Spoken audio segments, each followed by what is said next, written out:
Discover prototypical track and turnouts with the Roadmaster series from Oak Hill Model Railroad Track Supply. Proudly made in the United States, Oak Hill's handcrafted turnouts provide unparalleled detail and accuracy, giving your layout museum-quality track work at an affordable price. Whether fully built or in easy-to-assemble kit form, Roadmaster provides all the details of real track. Looking for a custom piece of track work? Oak Hill can help with custom turnouts, diamonds, crossings, and more. Check out all of their offerings on their website, ohrtracksupply.com. Scale signs, the signs that bring your models to life, are now available at Spring Creek Model Trains. Now you can shop a wide variety of trackside and roadside signs in Deschler, Nebraska, or at a train show near you. To see where Spring Creek Model Trains will be next, visit their website at springcreekmodeltrains.com, and to see the entire catalog of signs in N, HO, S, and O scale, head to scalesigns.com. Hey, do you like free stuff? As a member of the operating crew, you'll get a chance to win awesome prizes each month. For less than a dime a day, you'll be entered to win, and just as important, your support helps keep every episode from behind a paywall and free of those unrelated and annoying commercials you hear on other podcasts. Sign up today at aroundthelayout.com/crew, and thank you for your support. ATLP Extra is our monthly newsletter delivered right to your inbox each month. Sign up for free at atlpextra.com.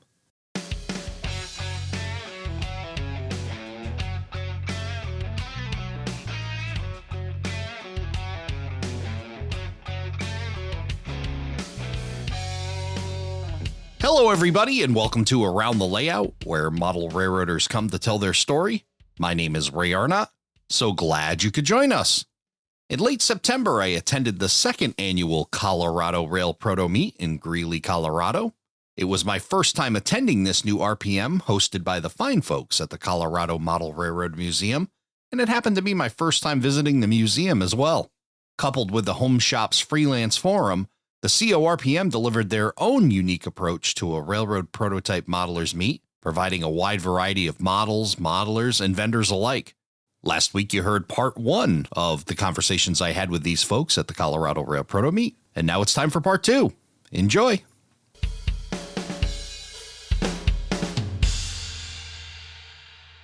Well, we have the freelance forum going on here at the 2025 Colorado Rail Proto Meet, but it's always amazing to see the influence of the prototype on freelance railroading, and you don't have to look very far to see it here with Greg McComas. Greg, good to see you. Ray, great to see you again. Awesome to be here together in Colorado, and we're looking at all of your models, and boy, you brought, 50 pounds worth of stuff, I think it was? 50 pounds of Mack family transportation stuff, yes. Let's talk about this Mack family concept. So we know your railroad, the Michigan Interstate, and that's your freelance railroad. I had the opportunity to operate on the Michigan Interstate in the other side of Mack Rail World headquarters. But now there's a family. Now you've expanded this entire thing. Talk about how you've taken this story that you've created and been able to share it with others. Right, that's a great question. So started, with working with Bob Welke in the Wisconsin Upper Michigan. We naturally interchanged, and in 2019 we kind of merged those railroads together. And then it came to the next step of the Texas and Coastal Bend. It was kind of like the vacation road, right? And where I go vacation at, and kind of creating a Texas freelance. And then from there, it just kind of branched out to what opportunities. And working with other modelers like Tom O'Connell, Justin Slotman, Toa Matsumura, and I'm probably forgetting Dean Ferris, and really trying to just bring their railroads into the Mack family, and just consistency, collaboration, and really bringing a diverse modeling background across different walks of life and different styles of modeling into the family, which is fantastic to have. So what's the initiation process? Well, initiation process really was a couple folks reached out and said, hey, I want to be a part of this Mack family transportation thing. And then working through with them on the brand, the logo, the scheme. Of course, there's, with being the Mack transportation family, there's kind of some requirements of the layout.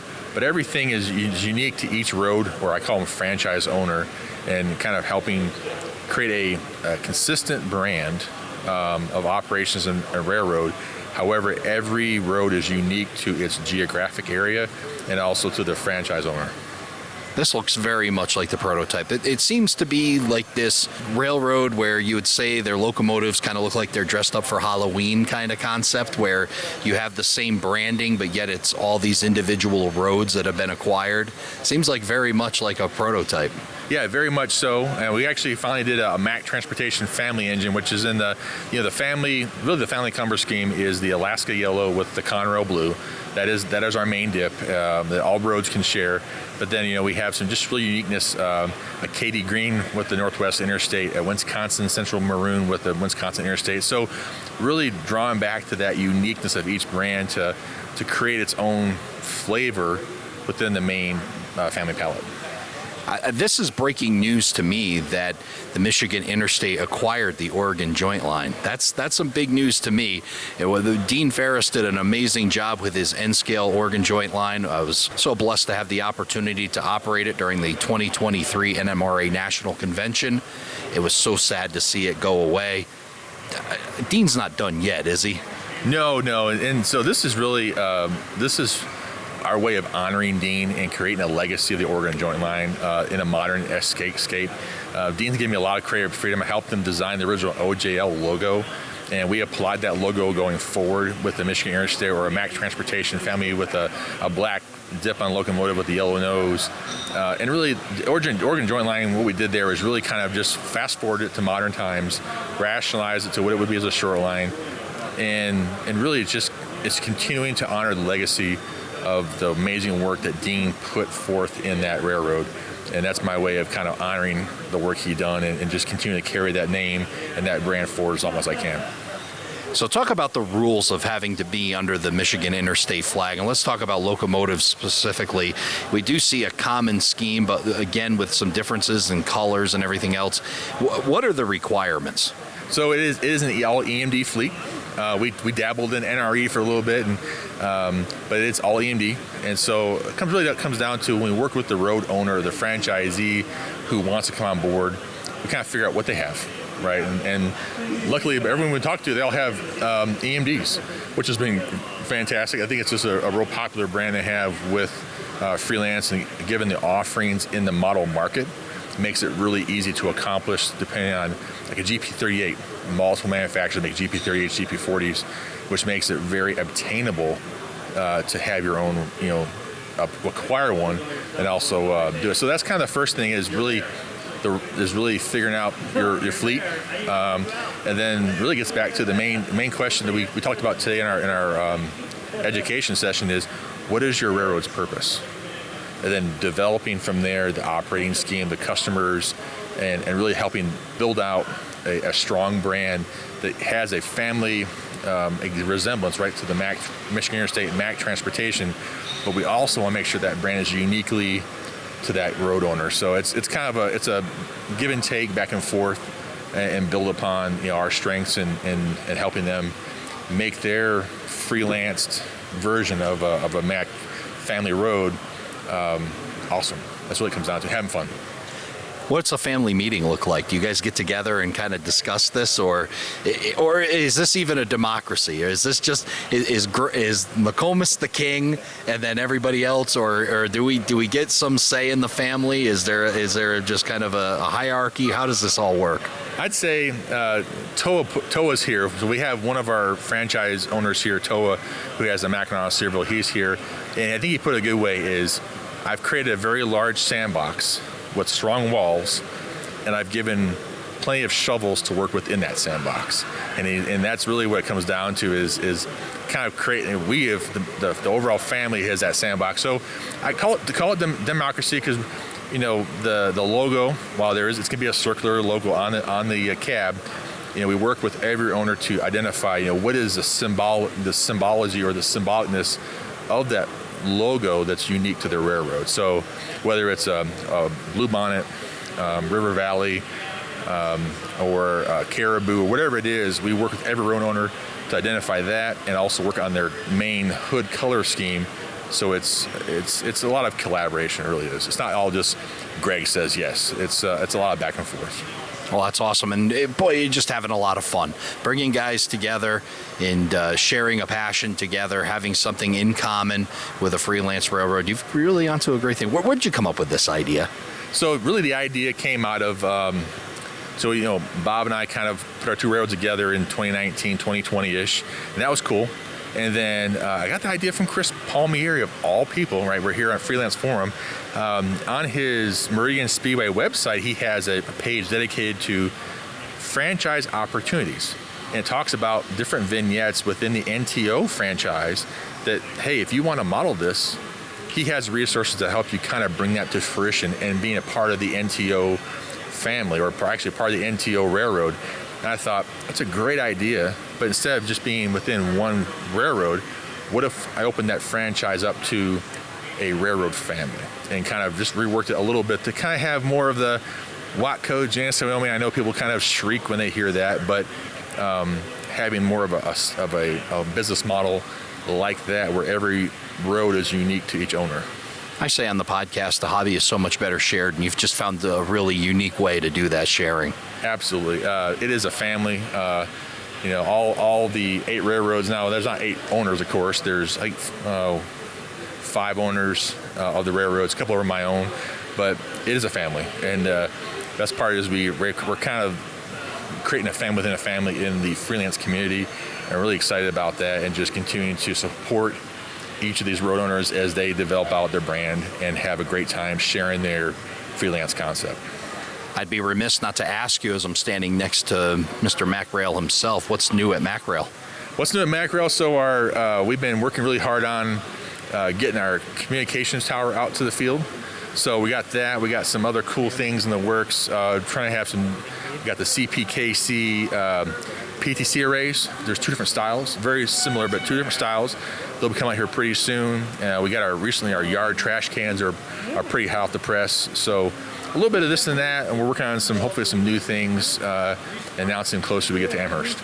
Awesome. Well, we'll be looking forward to Amherst. That's where we see each other every year. And every once in a while when I get down to Texas and be able to catch you while you're in town and I'm in town, which is always a trick in itself, but always great to catch up with you. And hey, took us both being in Colorado to get it done, but good to see you again, Greg. Thank you, Ray. Appreciate the time.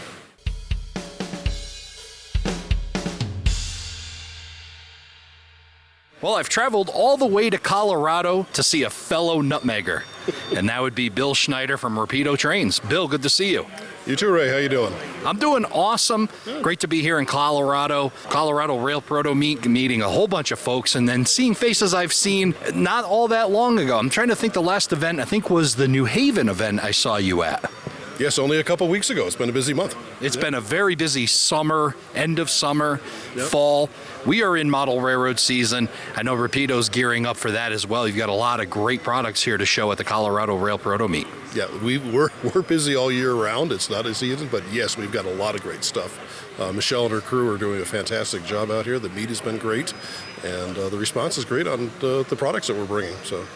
And talk about this venue. I mean, she's got a lot of room to grow this, which is always a good thing. You know, we come from New England. We've watched NERPM go to many different venues before hopefully finding their home up in Springfield. But now she's got a spot where she can take this event and really grow it.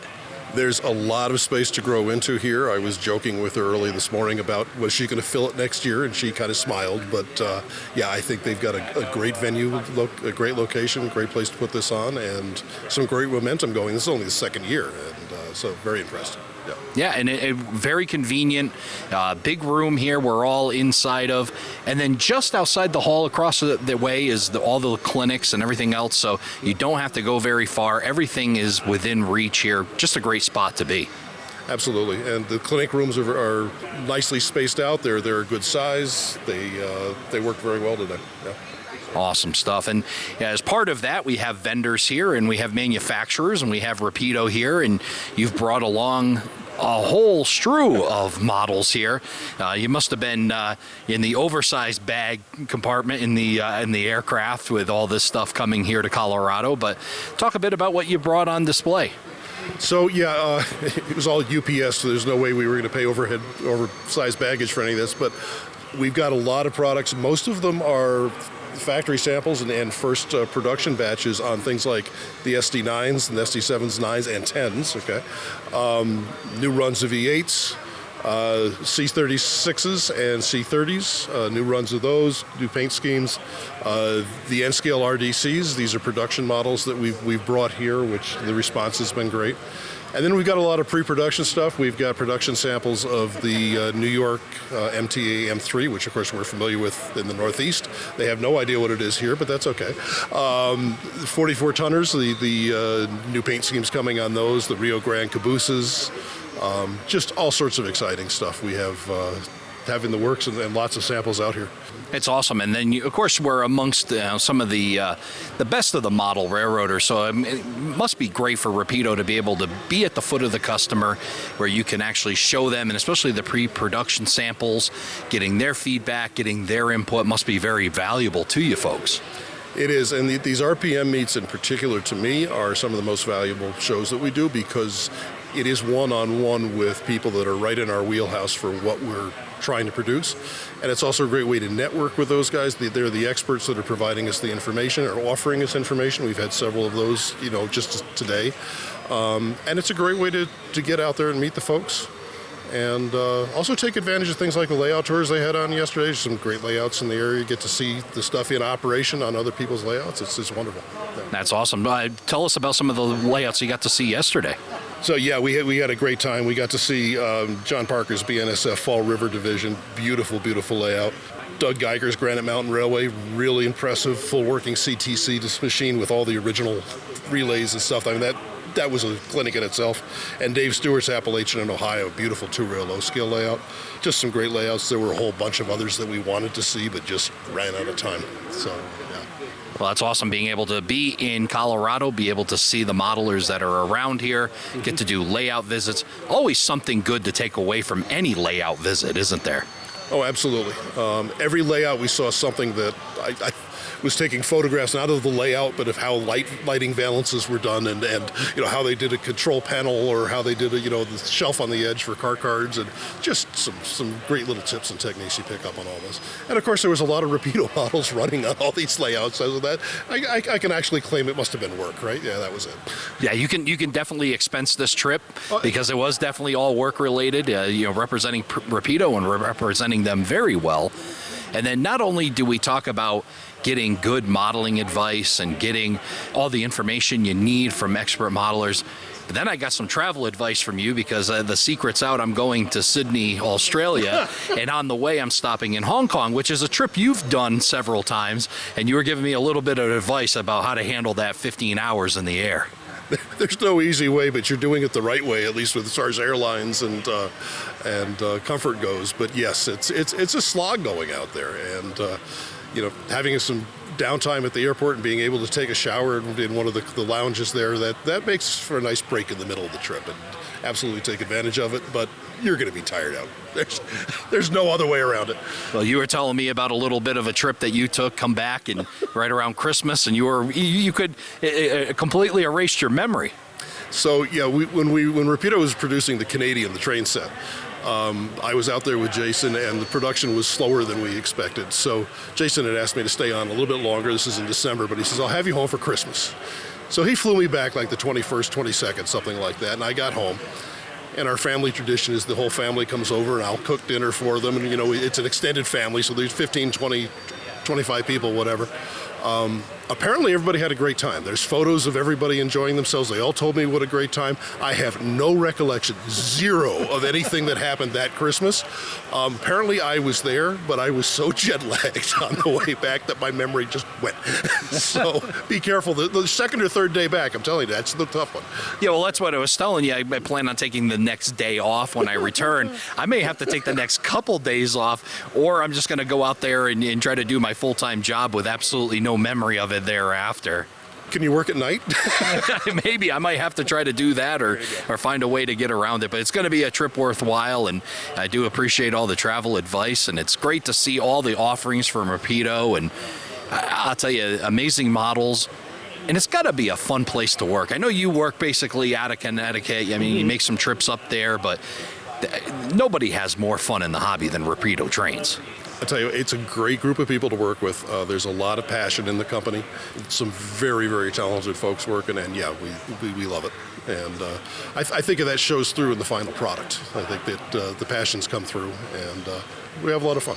Well, that's awesome stuff, and always looking forward to what Rapido comes out with, not only in models, but then, of course, all the fun videos that they do up there as well. And I know there is a New England Central GP38 in the works. I'm trying to brace for impact on that because it's one I'm definitely going to want to have, that blue and gold that you and I are very familiar with, being right. Connecticut folk, seeing those locomotives bang down the track.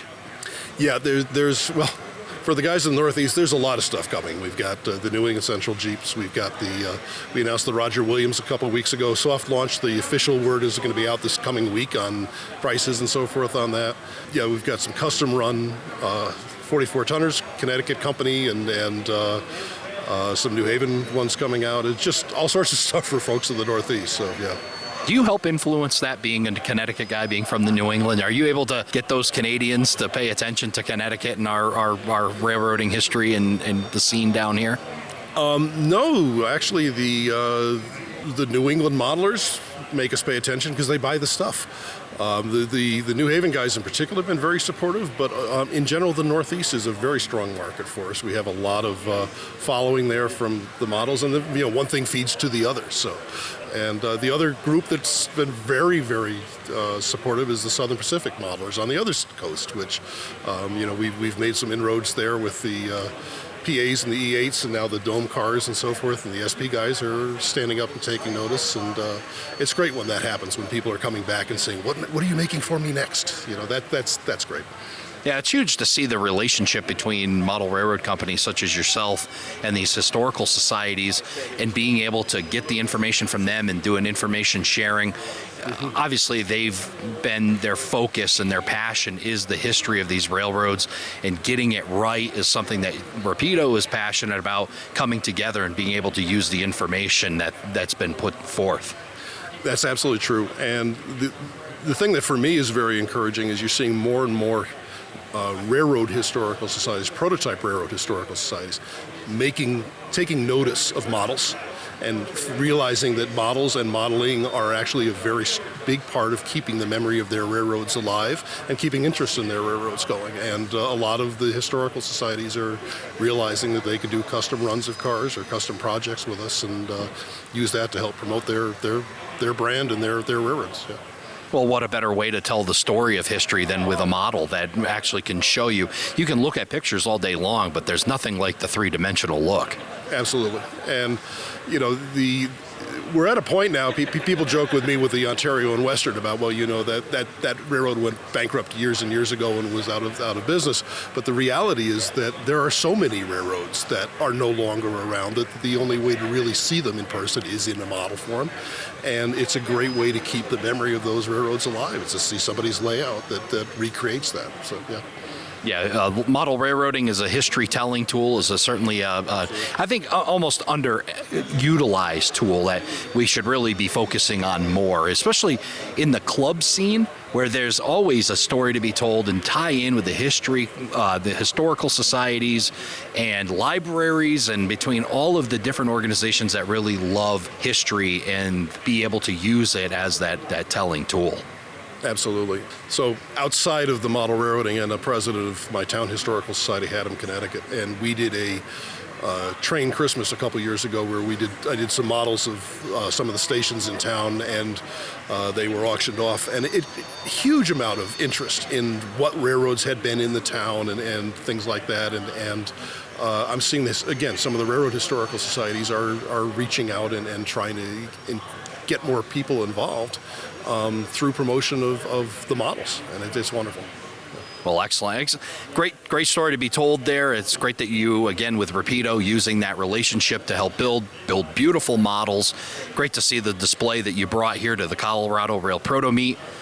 Haddam, Connecticut, Plainfield, Connecticut, meeting out here in Greeley, Colorado, and we see each other everywhere else, but really, maybe once or twice in Connecticut, but we always see each other everywhere else, but it's good to see you here in Colorado. Thanks for stopping by and talking to me for a few moments here, Bill. All right, thanks, Ray. It's good to see you too, and have a great trip out there if I don't talk to you beforehand.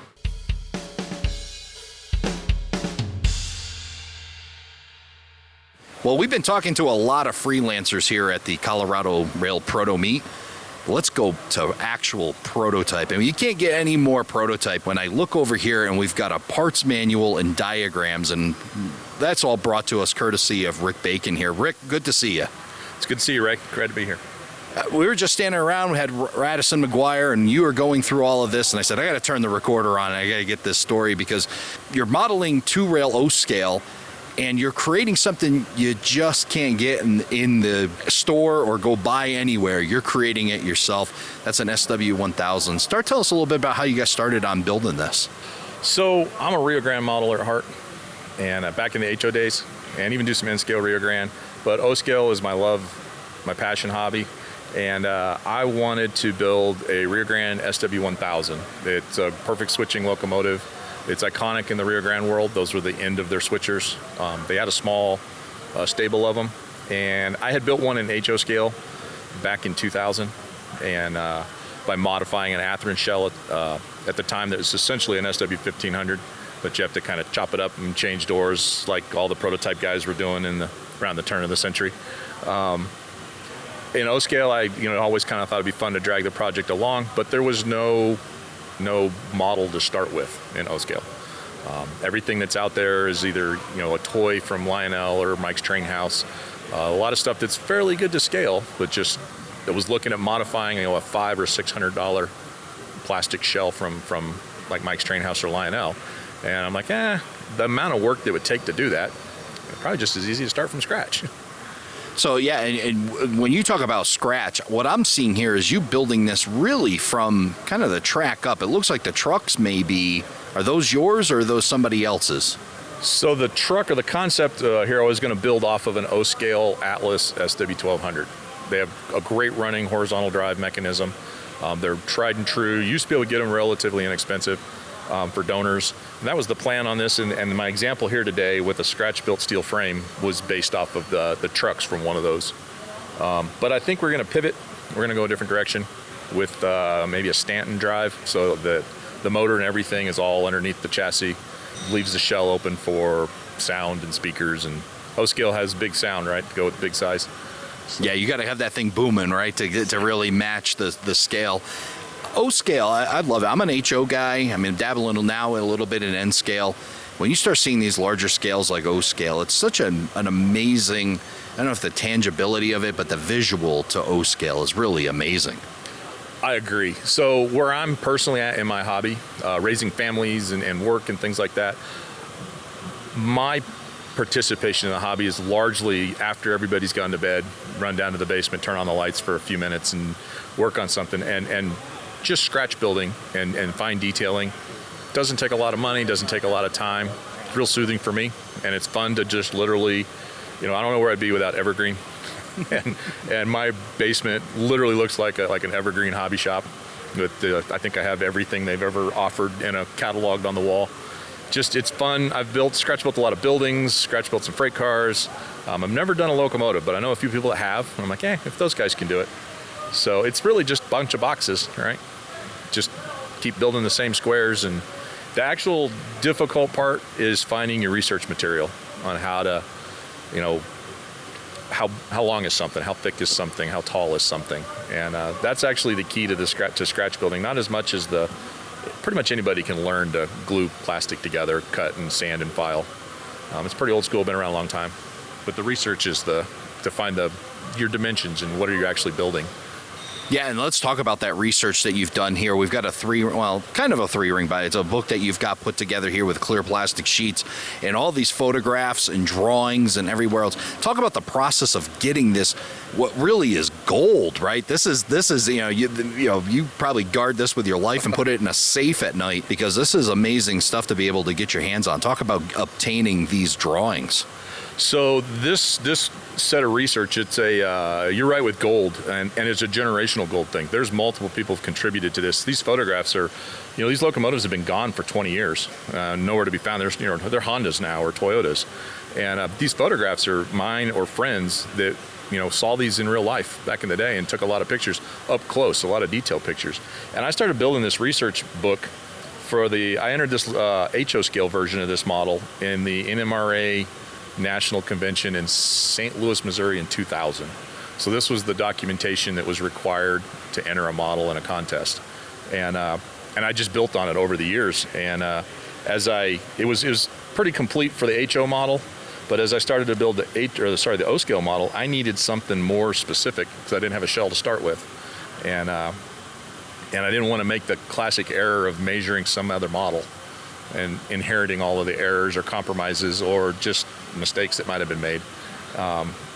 So through the internet, searched everywhere I could. There's a lot of magazines that published articles on 1000s. Like Diesel Era has a couple different months throughout the years where they talked about this model of locomotive.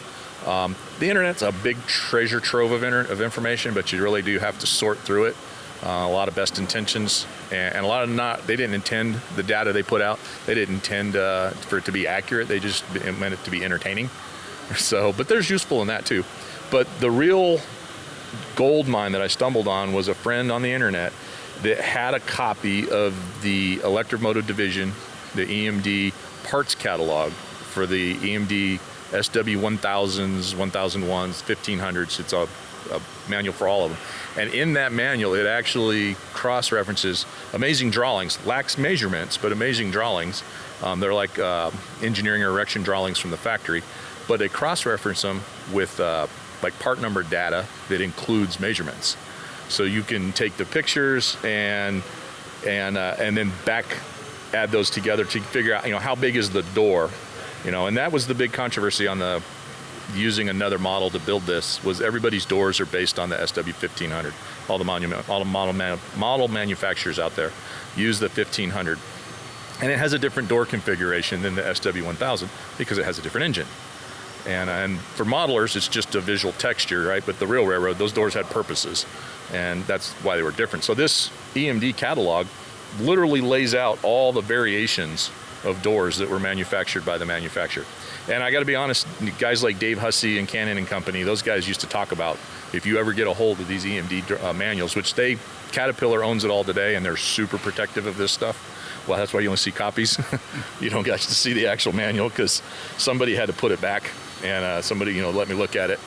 But the great thing is it gave me the doors, so I could actually build models of each individual door and then stack them all together to build the whole. Which, like I said, at the turn of the century, right, 2000, that was a big common part of the prototype hobby, was guys building in HO scale, building entire locomotives with Cannon and Company doors, and just build them out of flat styrene, stack them all together, box it all up, and make a locomotive out of it. There was a lot of people very successful with that. So I'm kind of trying to do the same thing, but in O scale. Only I don't have a base locomotive to start with, so we have to build everything.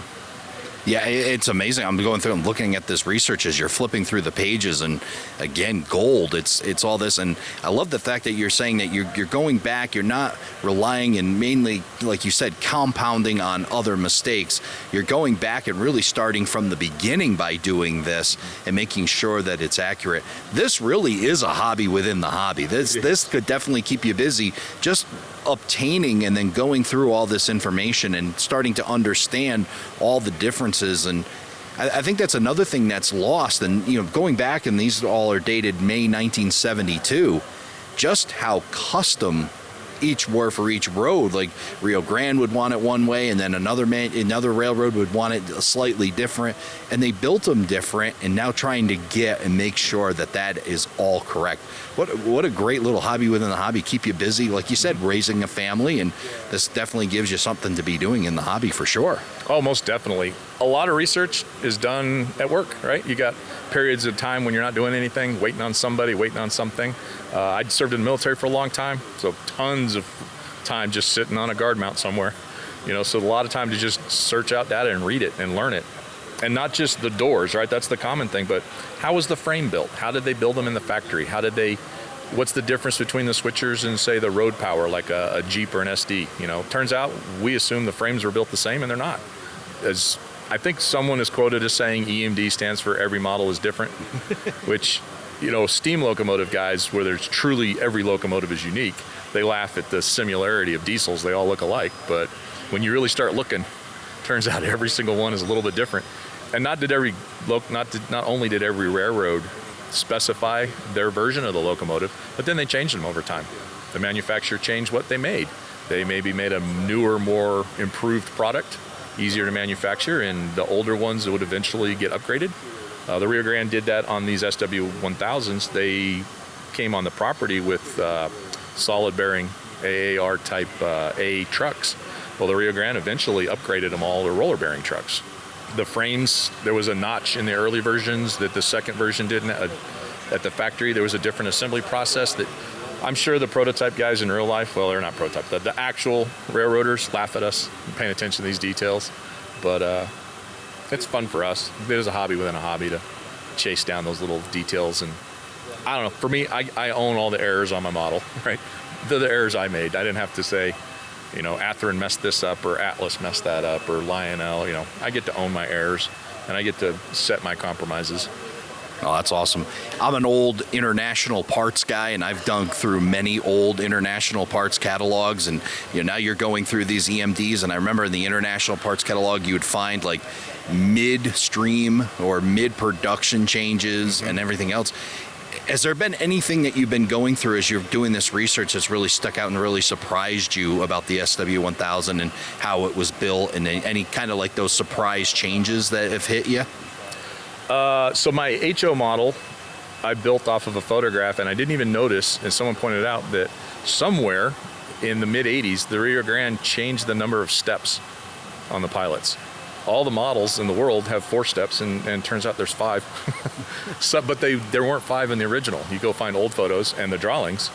So somewhere the railroad added an extra step, probably about the time they got rid of the running board or the footboards, for a place for the local crew to be easier to get on and off the locomotive, or smaller step. Maybe there's a rule out there that required, you can't, OSHA or the railroad safety, you can't step higher than so many inches. So that one kind of caught me off guard. So my HO model, I made that error, trying to not make that error in O scale. I bet you there's a part of you that would love to see the memo that why they made that change, right? That just a little bit more information. With a 30-year history or career history in logistics, specializing in maintenance, you better believe I'd love to see the change order or the little scratch pad sign. It was documented in the old days. Someone wrote that down and got approval. Absolutely, absolutely. Well, awesome stuff you got here. We're going to share some pictures on our website, aroundthelayout.com, of the models that you've built here, both the HO version that you built and now the O scale as you're starting to develop that and build that, and the pictures that you got here, and of course the parts catalog, which I'm touching, and this is gold. I want to be careful with it. Probably going back in the safe when you get back home. Before we depart ways, I got to ask you, we'll go back right to the root. Why the Rio Grande for you? So trains are in the family. So I'm like a 3rd generation model railroader. UP was kind of what grew up around. It was around me all the time. But in adulthood, I had some friends that were in the Rio Grande, and it just kind of grew on you. And I kind of caught the end of it in the late 80s and the early 90s, just the very end of it in this area. And when I was single, a buddy and I, we used to every weekend go find the last remaining pieces of it. And so it just kind of stuck, and it's the home road. Even today, we still look for pieces of it, model it in N scale, model it in O scale, model it in HO. What a great way to hold on to a memory. Yeah, yep. Rick, thank you so much for stopping in and talking to me about the Rio Grande and this awesome SW1000 model that you're building. Again, we'll share all this on our website, aroundthelayout.com. Thanks again, Rick. Enjoy the rest of the Colorado Rail Proto Meet. All right, thank you, Ray.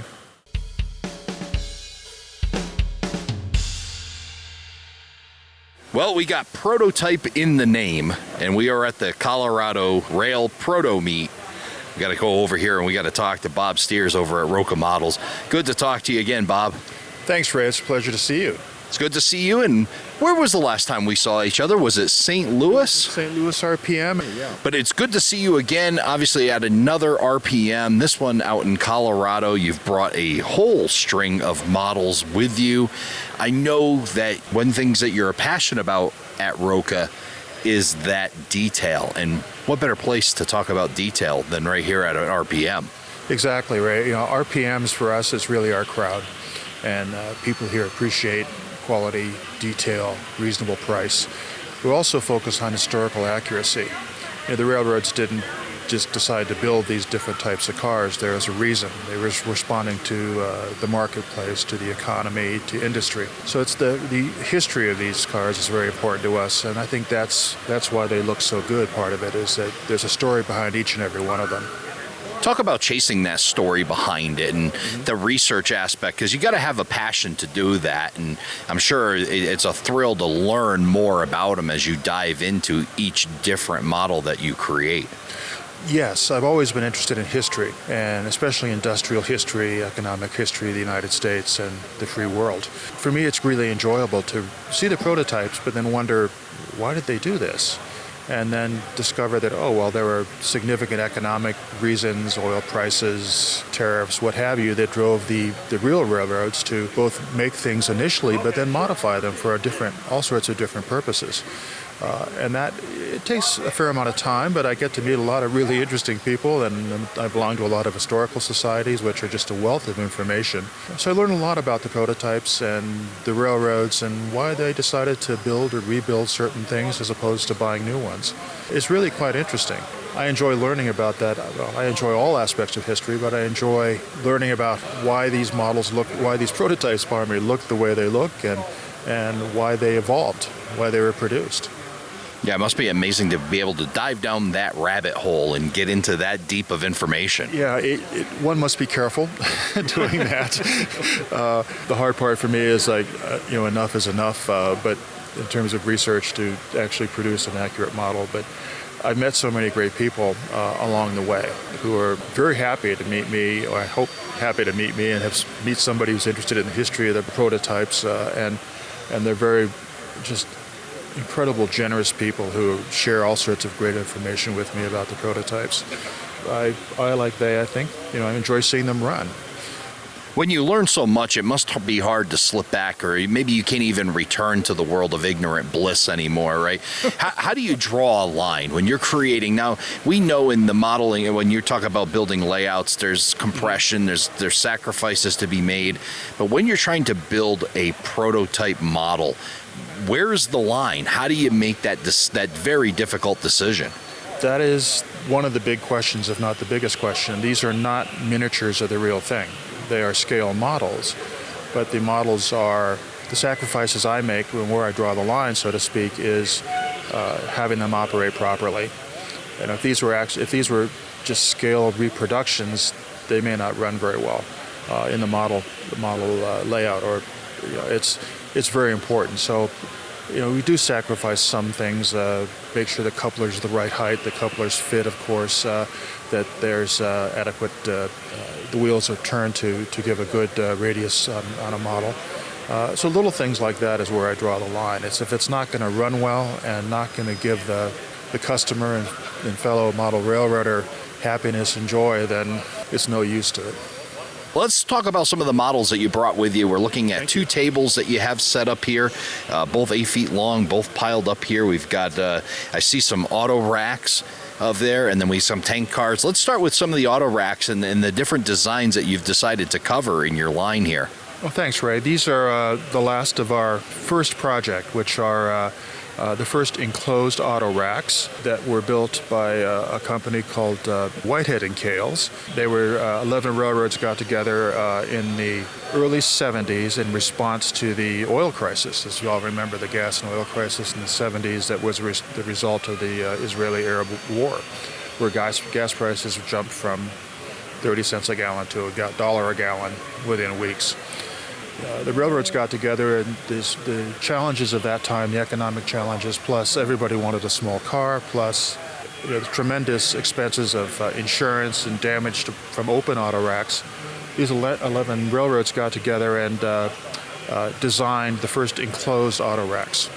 And these are all representations of the versions of those auto racks in terms of how they were delivered, how they were modified to deal with overhead clearance issues, and then how they were finally modified at the end once we all decided to buy SUVs and pickups again.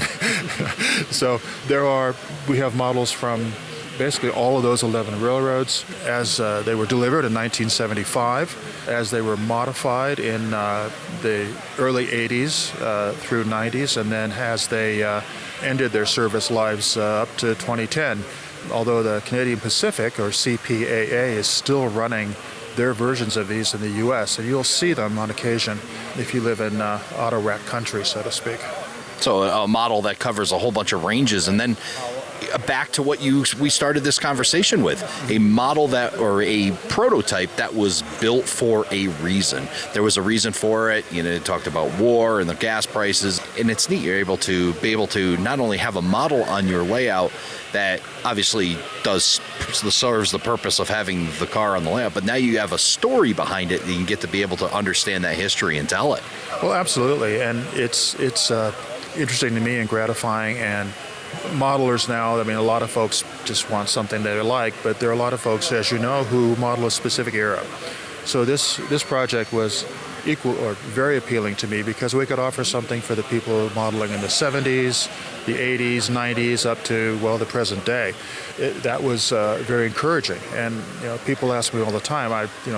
Just this morning, a fellow said, "Well, I'd model 1975," and so I have, as delivered, 1975 auto racks that he'd never seen before.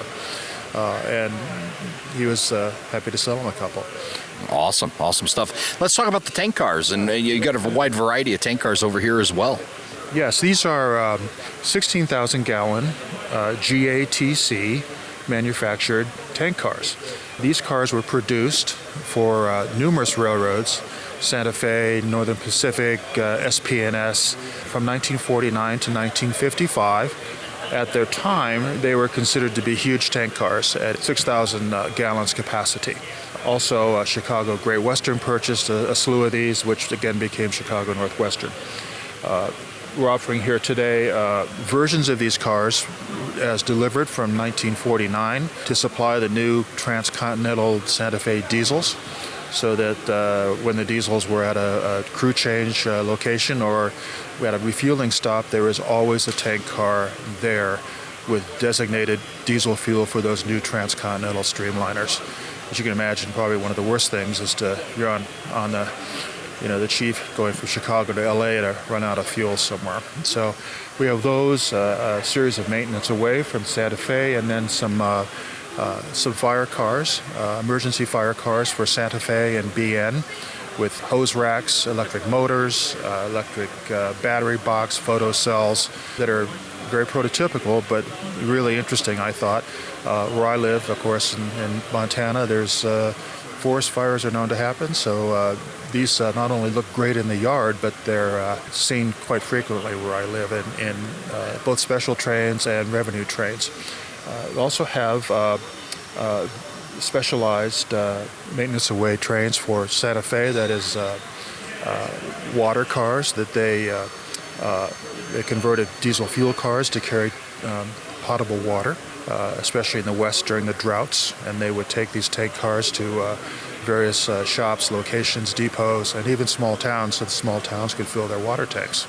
We also have herbicide cars that have sprayers on them that would Santa Fe used in long unit trains. 6 numbers of those. Both these latter cars I'm mentioning are oxidized silver color that quickly oxidize to white. So most often you'll see these as a white color, but we did them as built, or as rebuilt, I should say. Also, we're very proud of we did a version of these for Chicago Great Western with a member of the CNNW CGW Historical Society. They're great. They really helped me with making sure that we're right on the mark on the details. These cars are slightly, these GATC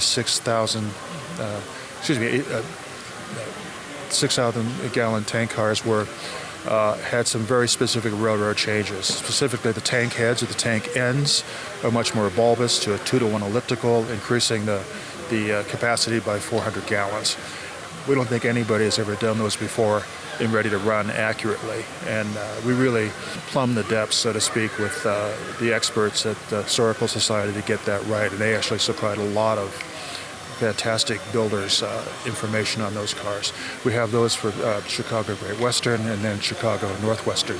various painting styles depicting how they arrived in 1955 all the way through how they looked on the sea and NW up to the 1990 era. And we have one or two solvent cars for Santa Fe. All of these cars, when they arrived in the Santa Fe in two batches, 1949, 1952, they are all used for diesel fuel.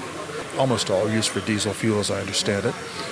And then as bigger capacity tank cars came online, these GATC tank cars were relegated to maintenance away service, all sorts of different services, which, water cars, herbicide cars, etc.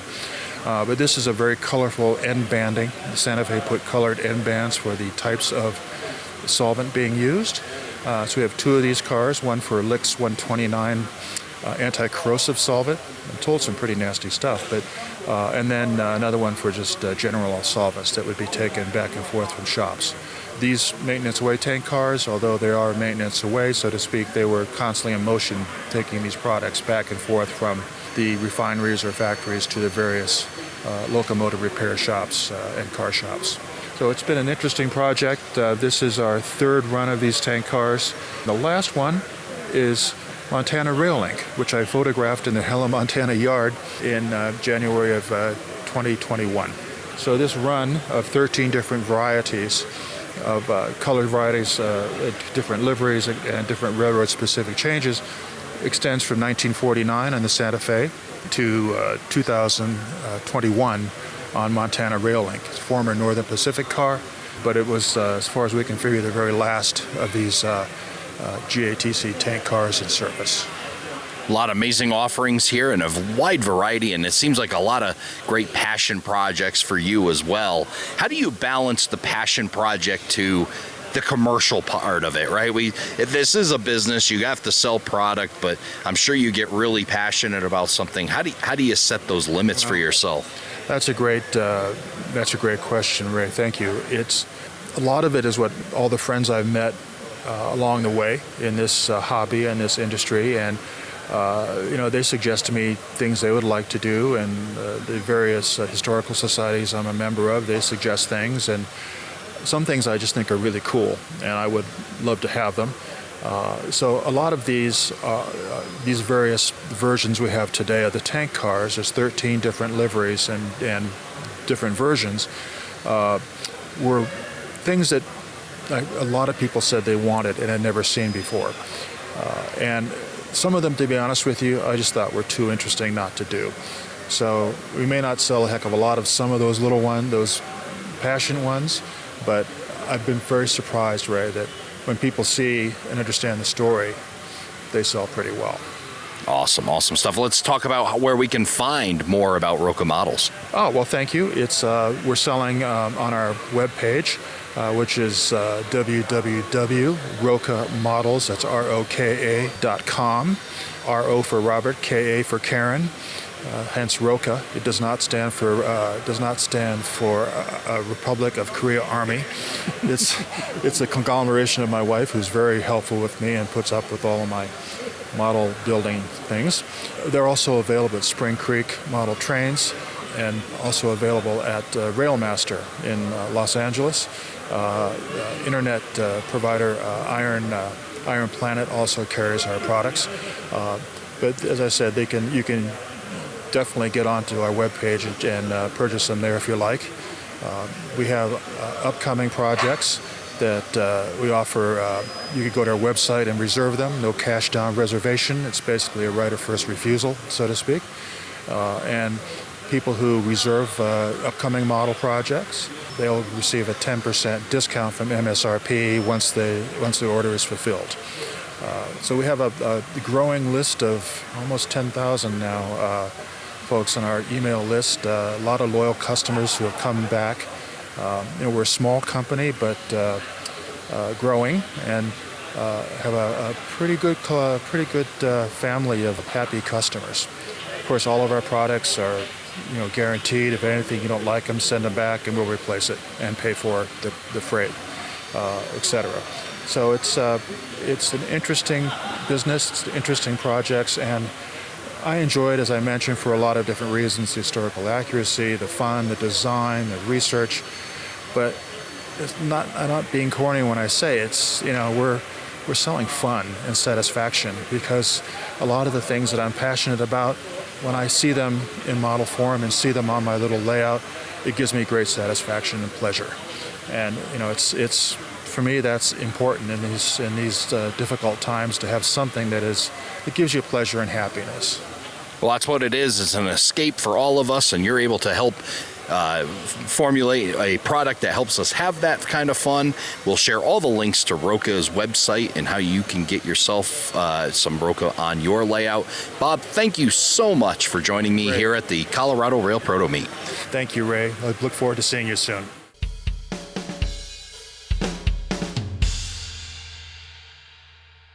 And that's a wrap on part 2. Be sure to tune in next Monday for the final installment of our coverage of the 2025 Colorado Rail Proto Meet. Until then, have a great week. We'll see you then.